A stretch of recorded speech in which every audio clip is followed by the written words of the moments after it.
Assalamualaikum warahmatullahi wabarakatuh.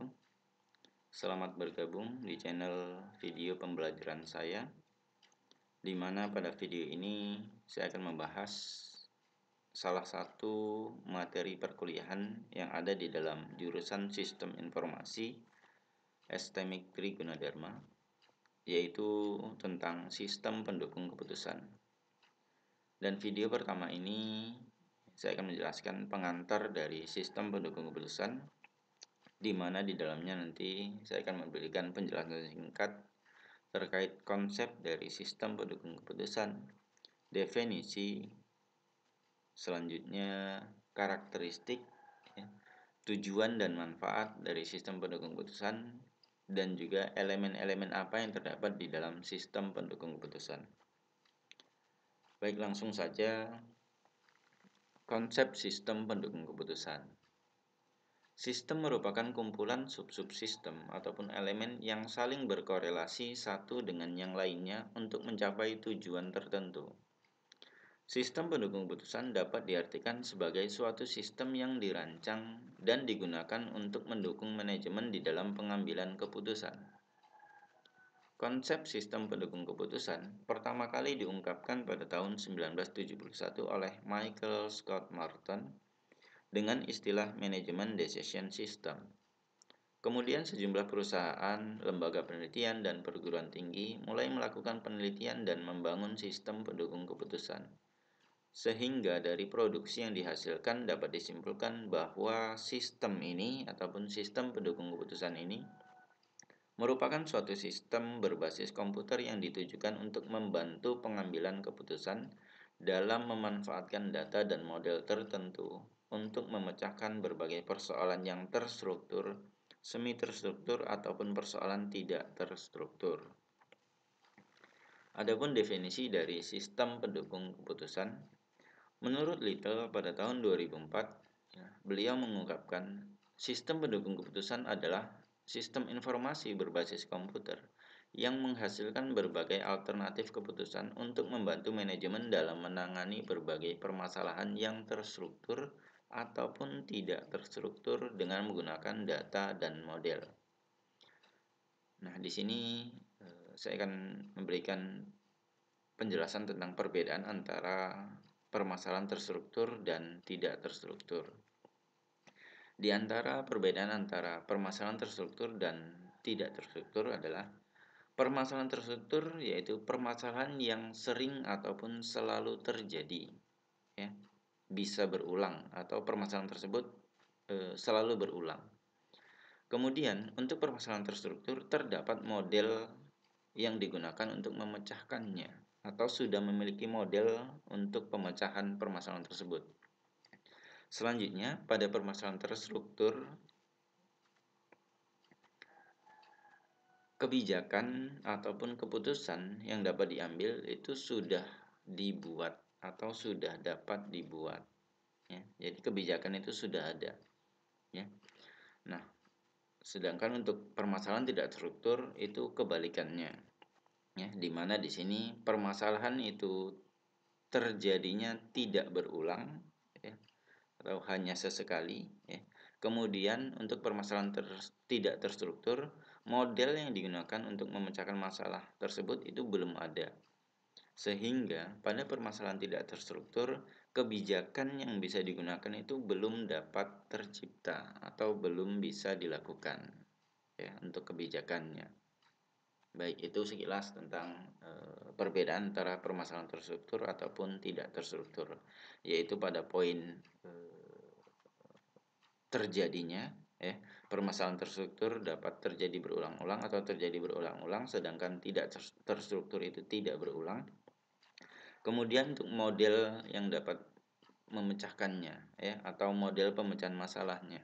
Untuk permasalahan terstruktur, model pemecahannya sudah didapatkan atau sudah dapat dirancang, ya. Sedangkan permasalahan tidak terstruktur, model pemecahannya belum dapat dirancang. Kemudian dalam hal kebijakan yang bisa digunakan untuk mengatasi permasalahan, ya. Untuk masalah terstruktur, kebijakan yang dapat digunakan untuk mengatasinya itu sudah dapat dibuat atau dapat dibuat. Sedangkan untuk permasalahan tidak terstruktur, kebijakan tidak dapat dibuat karena masalahnya sifatnya tidak dapat berulang tadi seperti penjelasan sebelumnya. Kemudian permasalahan tersebut terjadi secara tiba-tiba karena tidak berulang.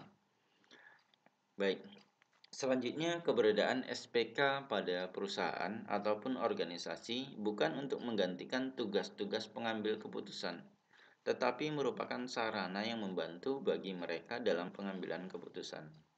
Dengan menggunakan data-data yang diolah menjadi informasi untuk mengambil keputusan dari masalah-masalah semi terstruktur atau tidak terstruktur. Dalam implementasi SPK, hasil dari keputusan-keputusan dari sistem bukanlah hal yang menjadi patokan pengambilan keputusan.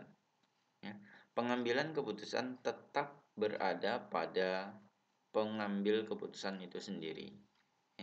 Sistem hanya menghasilkan keluaran yang mengkalkulasi data-data sebagaimana pertimbangan seorang pengambil keputusan, sehingga kerja pengambil keputusan dalam mempertimbangkan keputusan dapat dimudahkan. Karakteristik sistem pendukung keputusan.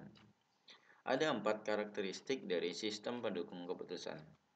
Pertama, sistem pendukung keputusan dirancang untuk membantu pengambil keputusan dalam memecahkan masalah yang sifatnya semi terstruktur ataupun tidak terstruktur dengan menambah kebijaksanaan manusia dan informasi komputerisasi. Yang kedua, dalam proses pengolahannya, sistem pendukung keputusan mengkombinasikan penggunaan model-model analisis dengan teknik pemasukan data konvensional atau data yang bersifat umum atau data yang berdasarkan kesepakatan, serta fungsi-fungsi pencari atau interogasi informasi.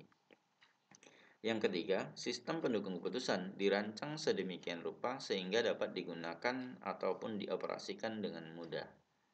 Dan yang keempat, sistem pendukung keputusan dirancang dengan menekankan pada aspek fleksibilitas serta kemampuan adaptasi yang tinggi.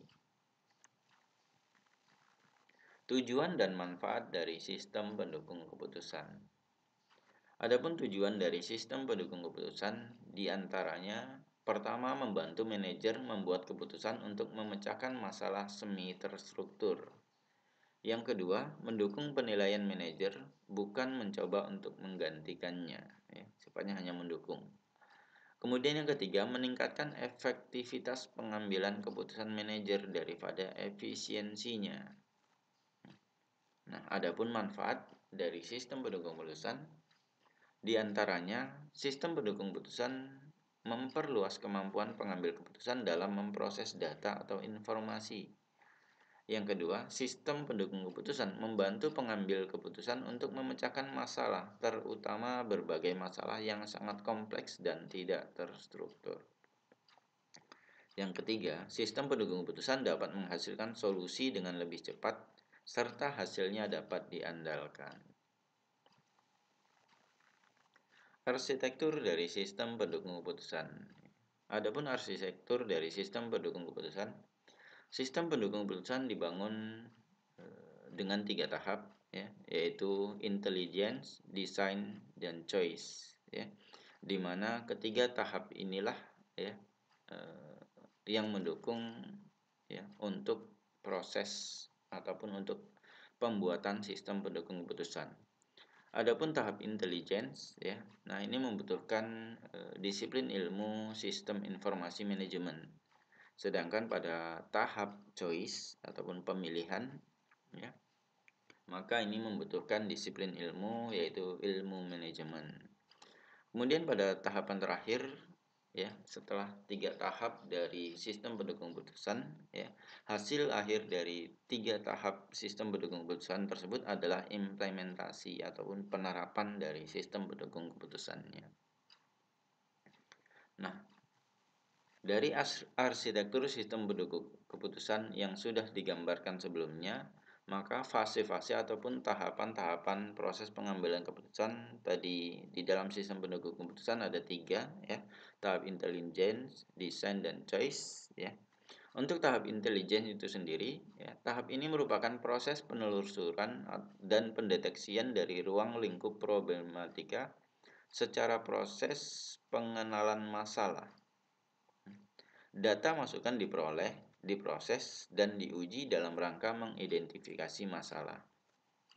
Untuk tahap desain, ya, tahap ini merupakan proses menemukan, mengembangkan, dan menganalisis alternatif tindakan yang bisa dilakukan. Tahap ini meliputi menguji kelayakan solusi dari permasalahan yang ada. Kemudian tahap choice. Pada tahap ini dilakukan proses pemilihan di antara berbagai alternatif tindakan yang mungkin dijalankan. Hasil pemilihan tersebut kemudian diimplementasikan dalam proses pengambilan keputusan. Adapun elemen-elemen dari sistem pendukung keputusan, ya, diantaranya adalah masalah, solusi, dan hasil. Ya. Baik, elemen pertama adalah masalah. Ya. Masalah baik itu masalah terstruktur, masalah semi terstruktur, ataupun masalah tidak terstruktur, ya, merupakan elemen pertama, ya, yang harus ada di dalam sistem pendukung keputusan, yaitu masalah yang akan dipecahkan. Kemudian elemen kedua adalah solusi, ya. Di antara solusi-solusi yang merupakan elemen sistem pendukung keputusan, yaitu penggunaan metode yang terdapat di dalam sistem pendukung keputusan, ya, metode penyelesaian atau solusi penyelesaiannya, ya. Di antaranya dapat menggunakan multi attribute decision making atau MADM. Di antara atau bagian-bagian dari multi attribute decision making atau MADM adalah metode SAW atau simple additive weighting, kemudian metode weighted product atau WP, metode analytical hierarchy process atau AHP, metode TOPSIS, dan lain-lain. Kemudian ada juga metode multi criteria decision making atau MCDM, ya. Di antaranya atau seperti metode PROMIT, metode Electri, metode Oreste, metode entropi, dan lain-lain. Selain itu, terdapat juga metode multifaktor evaluation process, ya, atau MFEP. Kemudian metode multi attribute utility theory atau disingkat MAUT, ya, serta metode FMADM, Fuzzy Multi Attribute Decision Making, yang terdiri dari FAHP dan FSAW, ya, serta metode-metode yang lainnya. Nah, itu adalah beberapa solusi-solusi, ya, yang terdapat di dalam sistem pendukung keputusan atau yang merupakan elemen dari sistem pendukung keputusan, ya. Dari metode-metode yang saya contohkan ataupun yang saya sebutkan, ya, ini bukanlah keseluruhan, ya. Ini hanya mewakili beberapa metode yang bisa digunakan, ya. Masih banyak metode-metode lain yang tidak dapat disebutkan, ya, dalam pembahasan awal ini. Baik, kemudian elemen terakhir adalah hasil, ya, yaitu berupa sebuah keputusan yang dapat dijadikan sebagai tolak ukur sebuah kebijakan dari sebuah masalah yang diteliti atau yang dibahas. Keputusan merupakan kegiatan memilih suatu strategi atau tindakan dalam pemecahan masalah tersebut. Tindakan memilih strategi atau aksi yang diyakini manajer akan memberikan solusi terbaik atas suatu ataupun atas sesuatu permasalahan itu disebut pengambilan keputusan. Tujuan dari keputusan adalah untuk mencapai target atau aksi tertentu yang memang harus dilakukan. Nah, baik, inilah beberapa penjelasan-penjelasan singkat terkait pengantar dari sistem pendukung keputusan, ya, yang akan kita bahas, ya, pada pertemuan-pertemuan selanjutnya nantinya, ya.